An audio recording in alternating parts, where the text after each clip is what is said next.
السلام علیکم ورحمۃ اللہ وبرکاتہ۔ ناظرین، آج ہم بات کریں گے حالت حیض میں ہم بستری کرنا۔ مطلب میاں بیوی حالت حیض کے اندر اگر ہم بستری کر لیتے ہیں تو اس کا کیا حکم ہوگا۔ سب سے پہلے تو یہ سمجھ لیں کہ حیض کو مختلف چیزیں پیریڈز، مطلب عورت کے مخصوص ایام، ان کے دنوں کے اندر مباشرت کرنا، سیکس کرنا کیسا ہے۔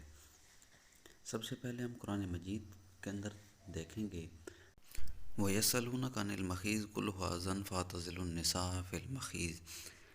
قرآن مجید کا حکم ہے کہ حیض کے دنوں کے اندر عورتوں کے ساتھ سیکس نہیں کرنا، ان سے بچنا ہے سیکس کرنے سے۔